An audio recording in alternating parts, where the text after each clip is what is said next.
Okay, so the attendee numbers have leveled out, so I think we'll crack on. So hello, welcome to the launch webinar for the full stage of the 2021-22 sLoLa call. I'm Tom Pearson. I'm a portfolio manager working on the call here at BBSRC. I'd like to start by saying a big congratulations for making it through to the full stage of the call. As always, the outline stage was really competitive. So you should be commended for making it through to this stage.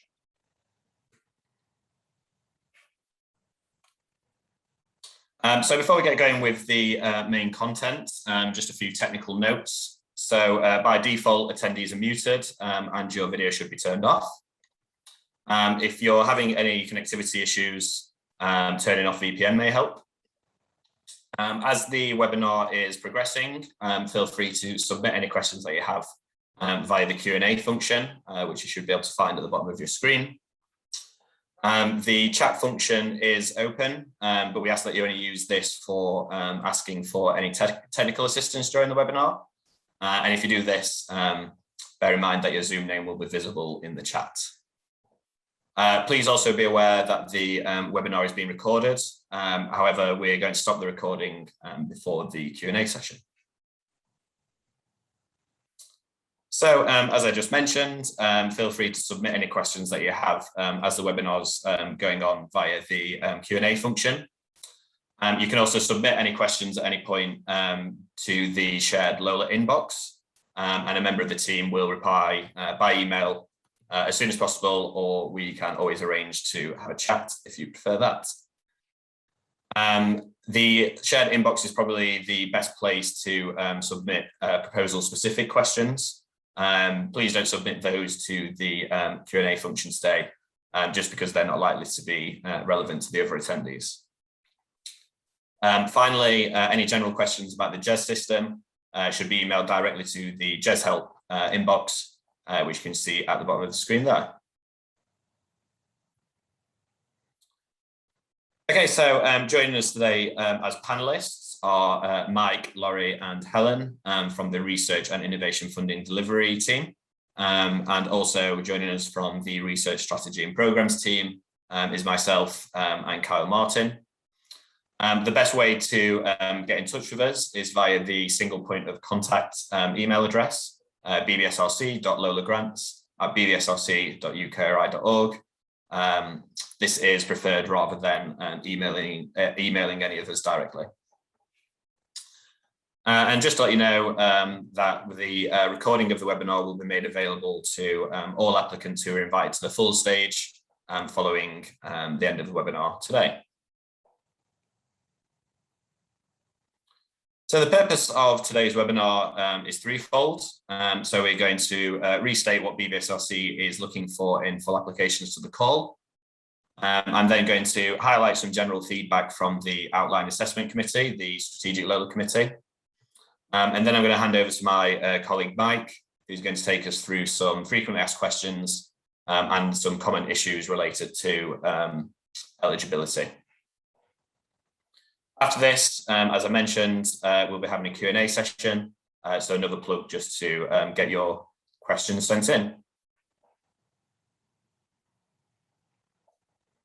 Okay, so what is BBSRC looking for in a full application to the sLoLa scheme? So this really goes without saying, but of course we're looking for exceptional full proposals, and we define an exceptional proposal as fully addressing the scope of the call and all of the assessment criteria, meeting the majority of them to an exceptional level. An exceptional proposal is also likely to have a significant impact. So full proposals will expand substantially on the outline proposal. This is particularly relevant for the science case section of the case for support, where we recommend 11 pages to be used for this. In this section, the high-level objectives should remain the same as they were in the outline proposal. This is unless there was specific feedback from the SLC. We'd also advise that you take on board any feedback from the outline SLC. It's of course up to you how much of the feedback that you act on, but the committee is rather experienced and knows what goes into a good sLoLa proposal. We ask that you refer to the guidance for applicants, which is found on the call page for an overview of any additional submission documents, such as justification of resources, CVs, data management plans, etc. You can also refer to the guidance for applicants for what we expect you to include within the 16-page case for support documents.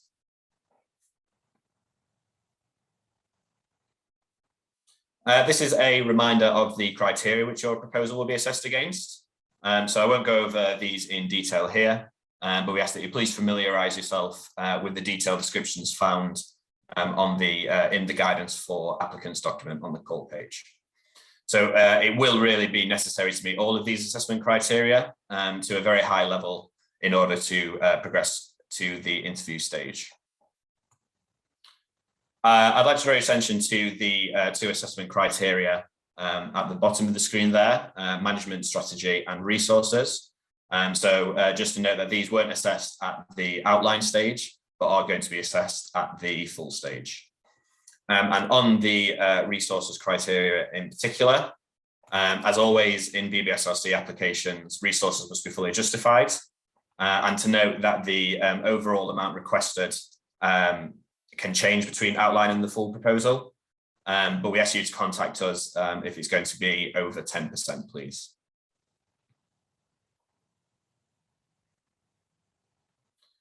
So it's just a bit of specific detail on the ability to deliver criterion and also what we expect to see in this section of the case for support. So the ability to deliver section is not designed just to be a CV. So the information that you provide should be directly relevant to the project. And the ability to deliver section is really an opportunity for you to convince the assessors that the team has the capabilities needed to deliver the work. So this is in terms of research expertise, experience, technical skills, etc. We ask that you're really clear on the role and contributions of each named investigator. So at no point should any members of the assessment panel be left wondering what the role of a particular investigator is. So it's really clear that it's really important that you're clear on this. Just a reminder that the UKRI signed the San Francisco Declaration of Research Assessment, the DORA. So we ask that you don't provide any H indices, journal impact factors, etc. Within the ability to deliver section.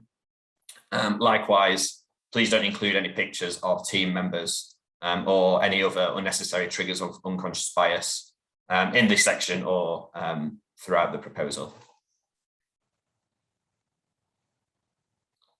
So this slide highlights some general questions that BBSRC committees consider when assessing proposals. And these have been articulated by a former responsive mode committee chair. Again, I'm not going to go over each one of these, but just to note that an exceptional proposal should be addressing all of these questions. So this is just a reminder that there are two parts to the full stage assessment. So phase one is where your full proposal will be assessed by external peer review, followed by the chance for a PI rebuttal. And then this will go to a multidisciplinary panel, which is made up of members of the outline strategic LoLa committee and also representatives from BBSRC's research committees and the pool of experts. So I can say that this year we've invited 15 proposals to the full stage.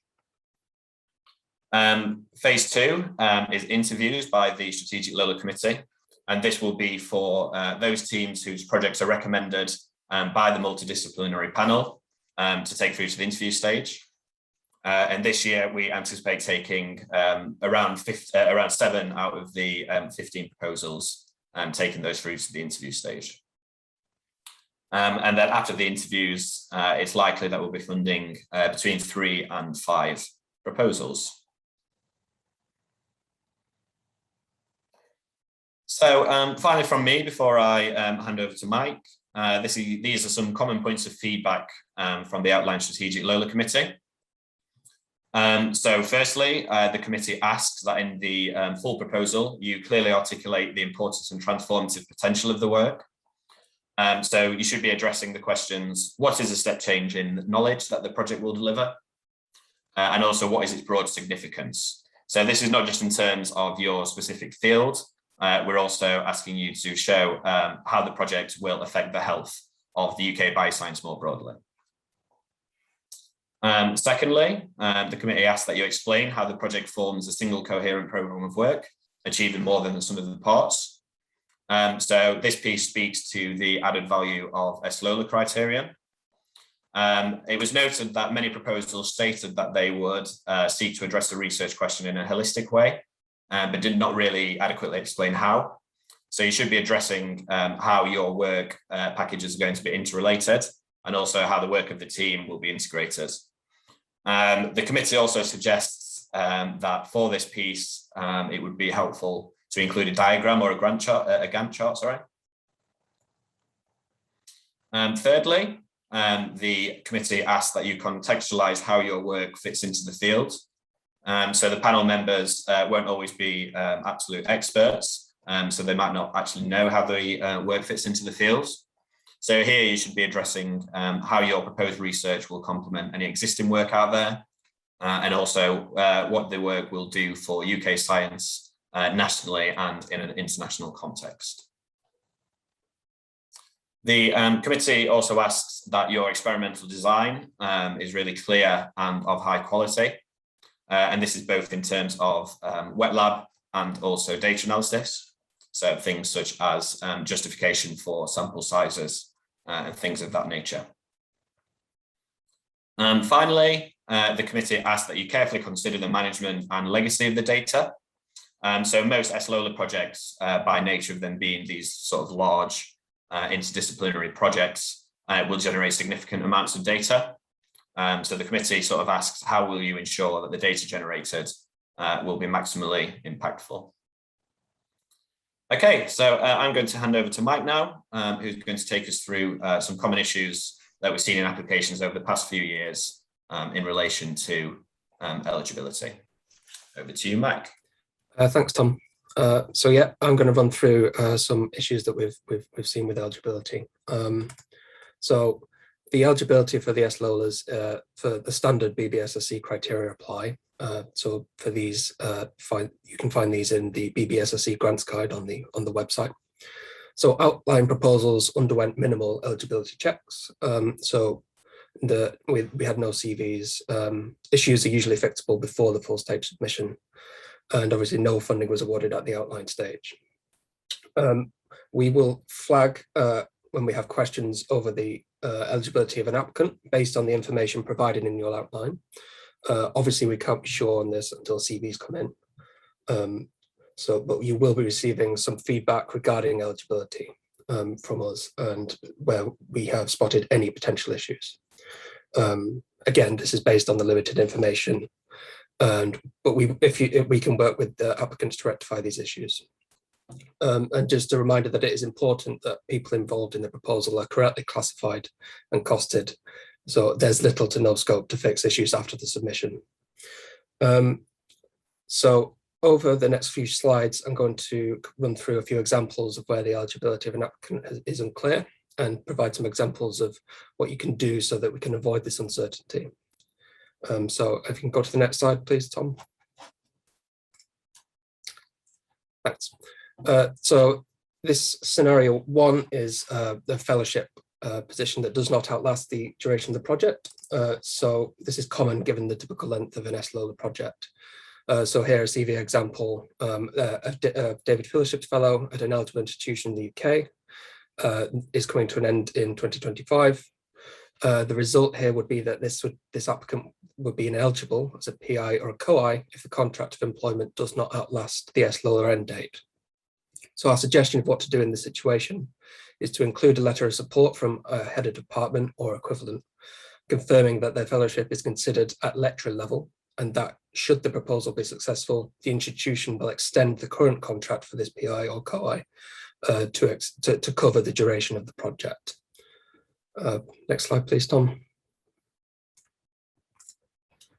So this is another scenario. So this is where someone is holding a joint position in the UK and overseas. So here the CV example is there are two professorships, one at an eligible institution in the UK and one at an ineligible institution overseas. So the result of this CV would be that this PI or COI would be found to be ineligible if they're not resident in the UK for 183 days or more per year. So our suggestion here is in the CV, include a percentage full-time equivalent for each of the current positions so that we can see the applicant is eligible. The other option here would be to include an additional sentence with the overseas position to make clear how much time is spent overseas. So, for example, 2 weeks per year spent overseas or something like that, just so it's really clear for us when we are checking these applications. Okay, thanks, Tom. Next slide.